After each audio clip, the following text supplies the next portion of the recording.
Let's see, are we recording? Yeah, okay, so it says we have restarted. Hopefully I won't have to do much in the way of editing, but I'll smush these together. So we were on to the idea of renting coins, and my idea was a couple of guys sitting around in a pub, one of whom happens to have a Veri token and comes up with an idea for a contract to going out and purchase other assets using the smart contract. And so he and a bunch of friends want to go together. They provide the background liquidity pool there at the pub. He walks off with their cash. He goes and buys the coins or whatever, and comes back and makes the distribution later on. And in that sense, they've rented his Veri token because they were using his access to the smart contract that way. But there are other ways to rent them, I'm sure.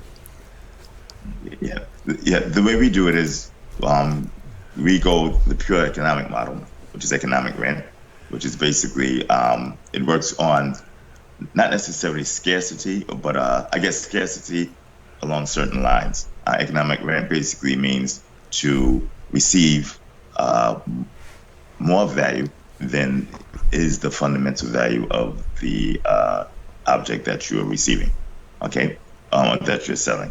So the example I give is an accountant that makes $100,000 a year, which is a decent salary in most parts of the country. That's what it takes for him to get his butt out of bed and go to work. That is par labor costs for him. Now, another company comes along and wants to take over business from the company he works with. So company A, B comes and tries to take business for company A, and they know that this accountant has specific information that would benefit them in this market acquisition. So they offer him $150,000 per year. He jumps on board. The $50,000 difference between 150 and 100 is the economic rent, okay, that company paid.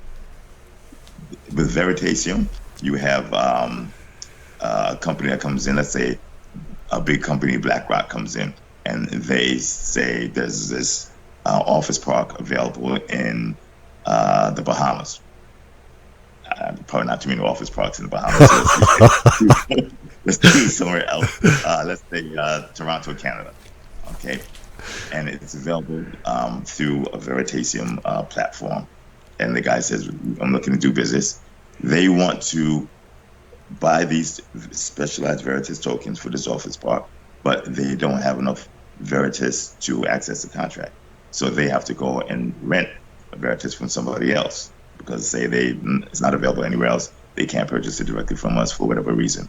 So enterprising Veritas holders can now enter into a contract where they pledge their Veritas, okay, or economically rent their Veritas to the contract, which means that they don't get it back, but they're open to create whatever terms they want for the deal.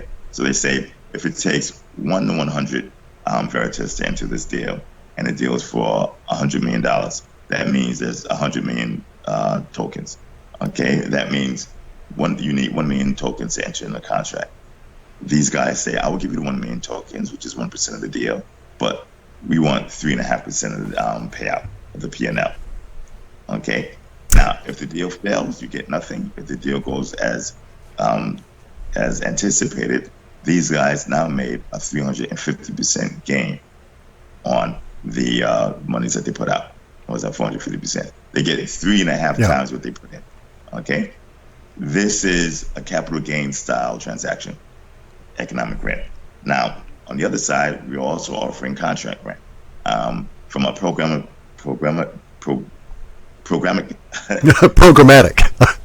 programmatic perspective. That is going to come out maybe a few weeks later, hopefully not a month, but a few weeks later than economic rent, because there's a couple of things we need to deal with. But with the contract rent, this is much more of the accounting layman's perspective of rent, where you lease a property out and you get paid either periodic income back or an amount, one lump sum that is larger than what you leased it out for, which is basically implied interest. Now, I don't want to stop. I'm going to stop with the jargon because sometimes I get lost in the weeds. Sure. But basically, you're talking about being able to use Veritasium at the end user's creativity constraint to craft passive income contracts. Right, and here collateral comes into play because you need to have an financial incentive for the renter to return the tokens. Okay, if for whatever reason they choose not to return the tokens, they lose their collateral. Now, the rentee, okay, can craft the contract any way they want in terms of filling out parameters. You could request the cost of the rent. You could demand the cost of the rent and change that. You could demand a change in the amount of collateral. So it's up to you in terms of your risk and reward perspective requirements to create the contract any way you want. So you can have a large amount of collateral needed or charge a high price, etc. That is much more of an income style transaction. So depending on how you want to go into the deal as a rentee, you could go for a capital gain style or you could go for an income yield style. This allows you to have a productive use of Veritas, or you could just hold on to it. Or you can use it for its primary purpose, which is a utility, and you can use it to build things of value. The rental contracts are the segue into our financial machines. We call them Vaders, VEADIR, basically Veritasium, autonomous, direct. I forgot all that. Gotcha. Right. They sound scary, though. But basically, these financial machines are autonomous smart contracts that go and purchase other digital assets. Okay, and they purchase other digital assets in an attempt to create as much value as possible. These financial machines eat, they consume our proprietary research and potentially research of others if we feel it passes muster. It does this autonomously, and it then either pulls the trigger on an asset purchase or does not. Okay, now that's the output of the financial machine. On the input side are those who want to partake in sharing in the purchase of these digital assets. Okay, so you will put your financial capital in, but in order to gain entrance, you need, of course, Veritas tokens. Right. Okay, so with these financial machines, smaller players can get in, but bigger players also want to get in as well, because they want to do things like buy and sell distressed credits in Greece or Portugal, or office parks in Chicago, or mortgage-backed securities, or you name it's the limit. Pure digital assets, physical assets, etc. The sky's the limit. These are self-contained value transaction vehicles. These vehicles will actually trade because now, in part because we can't get conventional exchanges to accept our token for whatever reason, despite the fact we're number one for a while, fastest growth, etc. We are building our own digital exchanges in partnership with larger partners. On these digital asset exchanges, you have these vehicles, financial machines, and various tokens and sub-tokens trading freely. So you'd be able to buy and sell venture capital startup tokens. You'd be able to buy and sell distressed asset tokens. You'd be able to buy and sell, digital asset tokens. Okay, let me intrude there and sketch it out so people get an idea. Here's a really goofy idea, but so I've got my friend Jacques in Spain. He finds an ancient boat that's got a sunken galleon kind of thing that's got all kinds of stuff in it, wine and old Roman coins and this sort of thing. But he needs the capital to do this treasure hunt. So he could set up a contract itself and give limited shares based on what he thought would get in there, minus the government and all of this. Work out all the math, and then so Jacques' treasure hunt contract basically would be tokenized and could therefore be traded, and the value of people could speculate, well, he'll get it all and he'll make this amount and I'll get this share, or maybe he won't, so I'll sell mine now and get what I can out of it, and it'll be based entirely on their emotional perception of how Jacques is doing. So basically what you're talking about is being able to tokenize performance to the point where the tokens themselves can be sold thereafter. Right. And the partners that I'm discussing, one is the Jamaica Stock Exchange. This is one side of the spectrum. Very small exchange, but very entrepreneurial. Actually, they deal with us. That shows they, are willing to actually, go a step above and beyond. And they were the best performing exchange worldwide in 2015 on top of it. They are a Caribbean state, or they are domiciled in a Caribbean country. Think about the potential of a digital asset exchange such as this going through Jamaica. Let's just assume, hypothetically, Reggie and Al convinces them to eliminate all taxation of foreign capital going into the country of Jamaica for the purposes of trading on this exchange. Now you have an offshore captive style like Grand Cayman or Bermuda, but for digital assets, and digital assets available worldwide. Think about the amount of capital that will flood into Jamaica. Think about the amount of assets that will be available. A phenomenal change in the way things are done.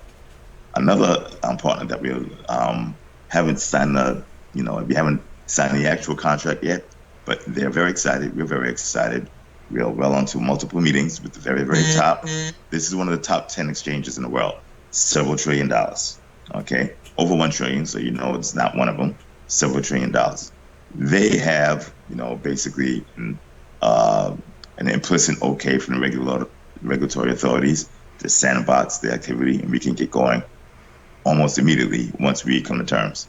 Now you can trade this JOTS, assuming that it passes muster with the analysts. We create a token, we decide we will actually tokenize it and list it. Now you could trade JOTS treasure discovery hunt via ticker right next to Facebook and Google on a screen. Basically, worldwide and backed by, actually not even backed by, but owned in part and controlled by one of the largest exchanges in the world with several $1 trillion worth of activity. Now, when I explain what we're doing, and I'm not going to give names yet because I'm not disrespecting my partners, they'll never do business with me again, of course. But now you see at what level that we're working on, and now you see why I think it's trivial when even having a discussion about something like a white paper. I know it annoys the crap out of me. It does with me too. I answer the same question over and over, and things like access to source code. After a while, it does irk me as well. So maybe I need to just desensitize myself. But you understand what level Veritasium is looking at work on, and we're willing to partner with many exchanges. We don't compete with exchanges. We actually accent the ability of exchanges. But from the cryptocurrency land, we're forced to compete with you if you don't do business with us because, we would want liquidity just like everybody else. And so now we're forced into the exchange business, unfortunately. But since we're doing this and we have these powerful partners, we will list all digital assets, and we will expand the universe of digital assets past simple platform tokens, past simple cryptographic style entity tokens into the entire world. So the entire world, if we have our way, will trade through Veritasium tokens. Extremely efficiency with extremely low cost, low friction, maximum transparency, zero counterparty risk, zero credit risk. We're looking to go. Well, just coincidentally with that, way back when I was doing these crypto reports off of my data sets, Veritasium pops up because, of course, the Latin, right? You can't, Veritasium, you can't really get away from it. And so the ability to highlight it and track it through my data sets was pretty good. And we've crossed a couple of temporal markers that I don't really mind at all telling people are out there. There was one in which I had, I don't know if I spoke about it in that first report where I mentioned Veritasium or not, where you guys would have a bit of a hiccup in the get along, and that has passed us with the recent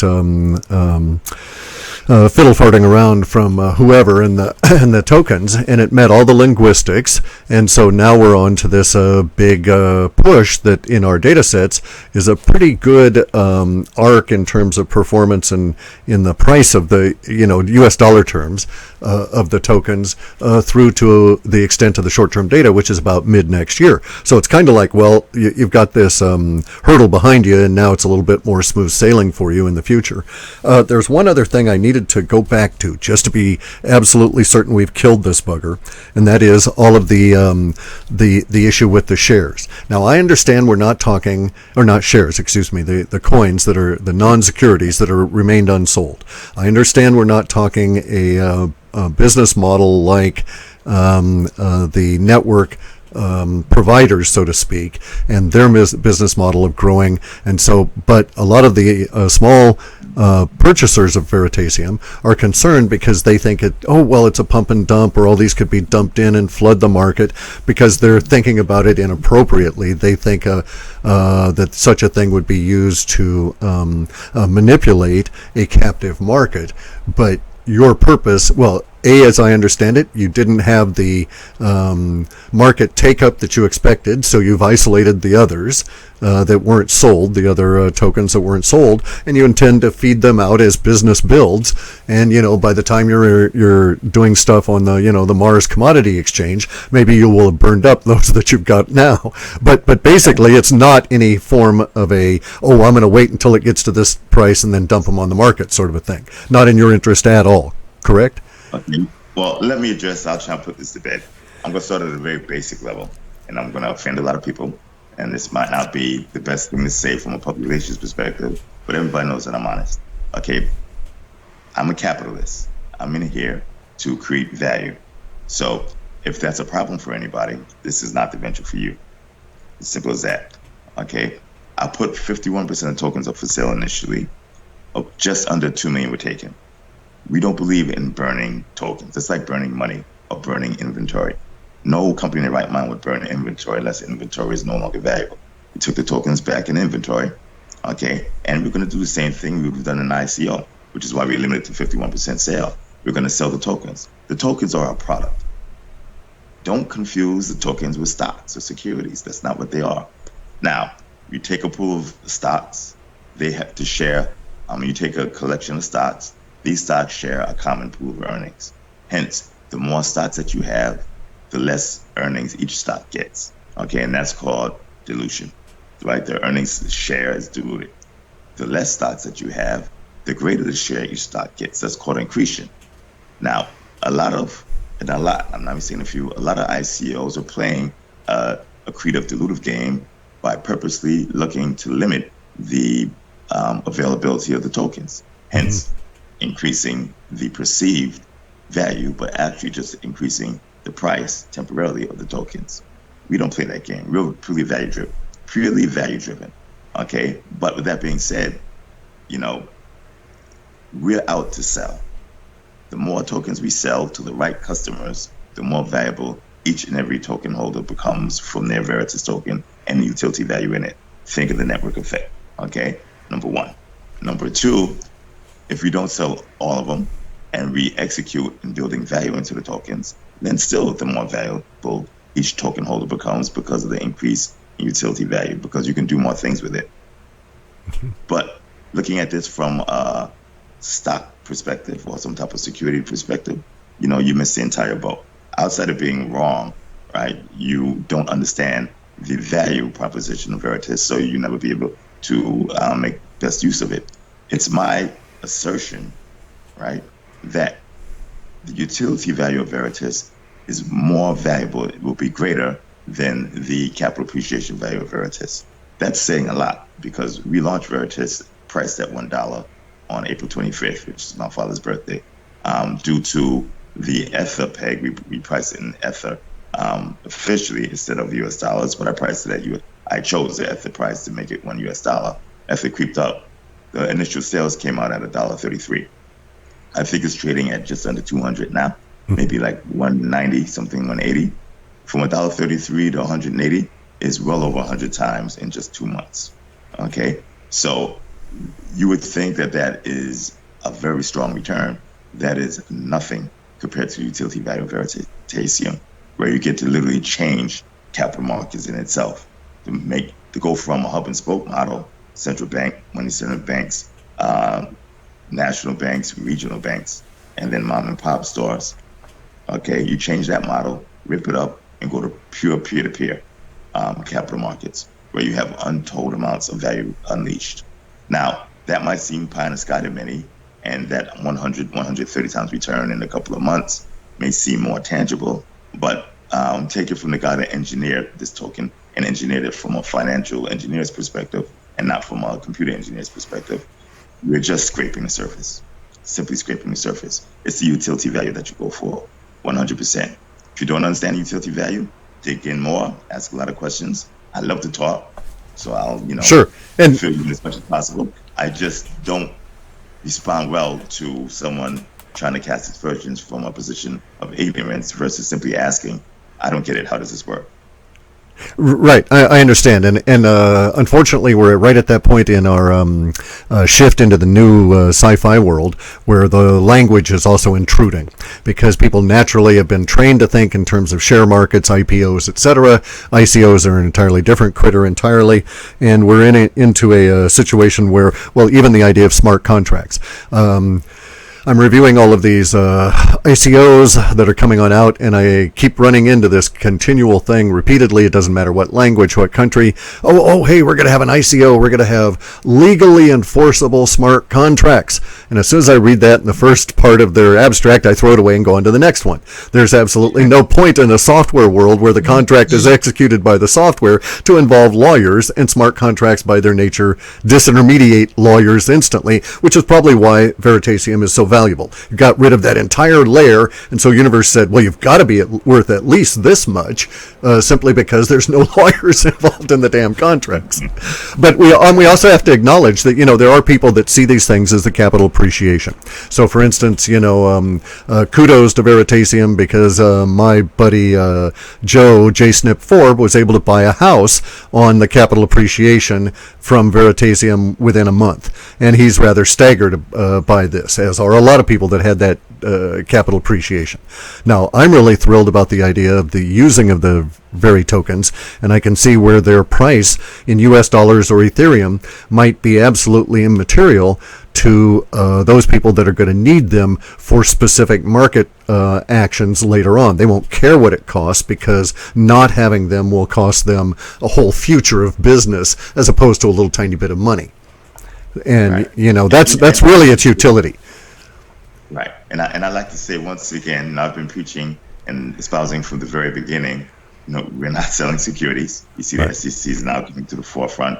I don't know what they're going to do, but I try to make it very clear we're selling utility software with advisory and consulting on top of it.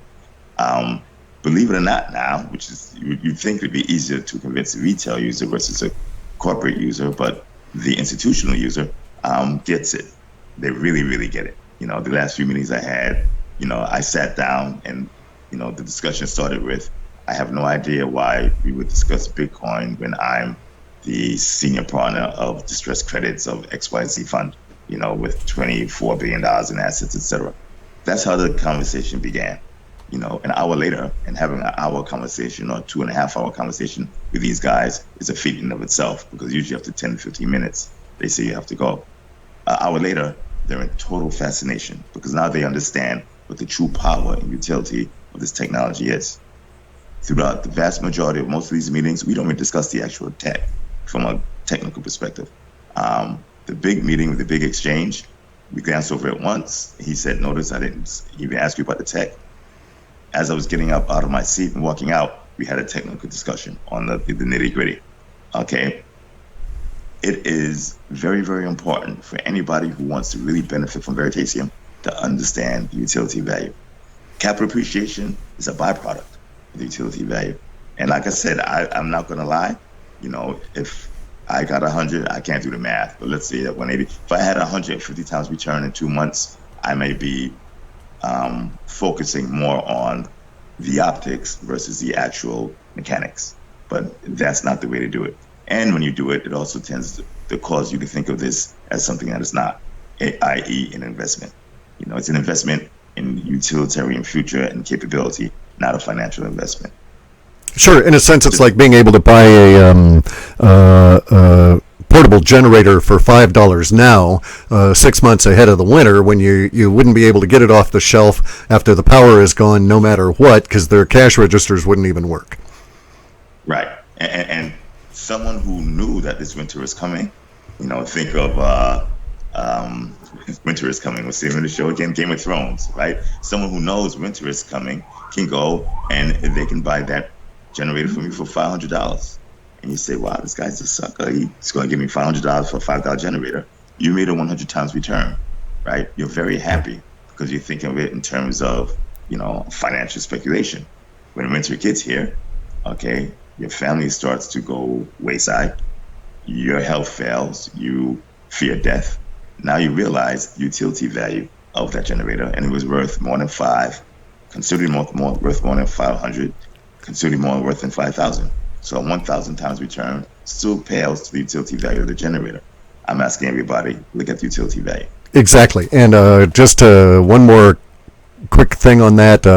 My grandfather, prior to World War II, started hoarding tires in his garage. He saw it coming, and he knew rubber would be affected. He's out here on the Pacific Coast, and so by the time the rubber prohibitions and everything and the restrictions came into place, he had a whole garage filled with tires of all kinds, which he sold out over time and made a lot of money, and was not particularly a gouger about it or anything. But he profited on his foresight. But then he was. I remember him telling me, he said that when he had about a third of those tires left, he stopped selling those things because they started to be real useful as his own tires ran out.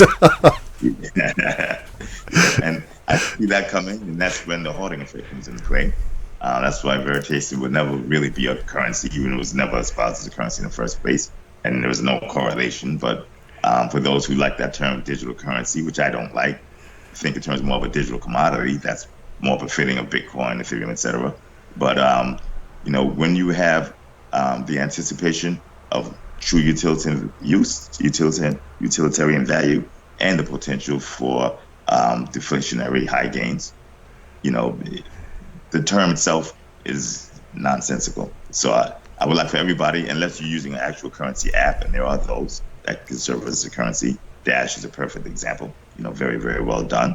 But unless it's an actual currency app, let's call it for what it is. Let's change the nomenclature. It helps the beginners and the newbies coming in, and it also helps deal with regulators as well.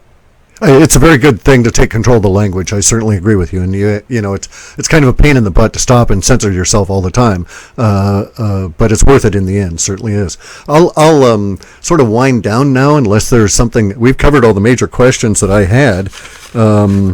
Unless there's something else you really want to bring up and go into, I don't want to keep you tied up here for days, because we could go on and BS about all kinds of cool stuff about Veritasium, because I've thought about it a great deal, and it has been in my data for a number of months ahead of your guys' launch. I didn't know what I was looking at, though. My data comes to me in a form that's a fuzzy set theory, and it goes to this emotional reduction engine thing I wrote, and so I'm seeing it all as emotive values. And so I was seeing all these hot emotive values around Latin language. And, it could have been, I don't know, some super duper movie or something that everybody was going to get whipped up about, something like that. But it ended up turning out to be in the crypto space and was Veritasium, which was really cool. I kind of thought that was just really neat. But at this, just for Bix, you guys are no, I can't ask that. Sorry, that'd be unfair. I guess that's it for me on terms of my questions. Yeah, I'd like to just say, well, thank you for having me on. I think you're a very intelligent guy. Cliff is smart. In case anybody who's watching this video has a doubt, he's a bright guy. And I also like to say thank you to the Veritasium community. They've been very supportive. They've helped me with a lot of things. The hacking incident that we had, they've been very supportive. That's actually very irritating, or past irritating for us. But if you look at it from a macro perspective, it's a small blip in the road, because you see what we're dealing with. But I want to say just thank you for the support of the community. I want to say thank you for our prospective clients. There's that blip is not going to be the last by any, but in any case, there's going to guarantee to be many more blips in the world in the road, because with successes come trip ups. And there's a large prominent magazine preparing to do a hit piece on us, basically. And I don't want to go into details, but I don't believe they're being accurate or ethical at all. We'll deal with that when coming in. But they called a lot of our clients and partners, and I was concerned, especially with the language that was used. And our clients have been very, very supportive. Basically they said, forget them, Reg. Put your middle finger up to everybody, and let's keep on. We have your back. A community like this, like that, potential and actual clients like that, is what makes something like Veritasium possible. So thank you to all prospective and actual clients, and thank you very much to the Veritasium community. I love you all, and you keep us going, okay? Yeah, very cool, yeah. And like I say, let's everybody take control of the language, and when the crap comes out, fling it back at them. And stay thankful. The truth is all this stuff, is purposeful obscuring of the truth to try and give a loud voice to a very small and inaccurate minority is how all this nonsense gets started. So, you know, just well, okay. Well, let's also let me just come from my conspiracy perspective, because as the CIA says, paranoia works. And it is true that when you disintermediate very large industries, there will be those people that decide they wish to play unfair in order to protect their turf. And we can't say that you're running up against it now, but we can certainly say that it is within the realm of probability. And could even put potential in there. So we know it's happening in the other ICO world, and I suspect that a lot of that mainstream language memery is deliberate and on someone else's agenda, because those people are too stupid to do anything on their own. Well, if that's the case, then expect a lot of dirt to be flung, because we're disintermediating and we're going full forward. So, you know, if that's the cause of it, get used to it, because there's a lot more. Yeah, exactly. A lot more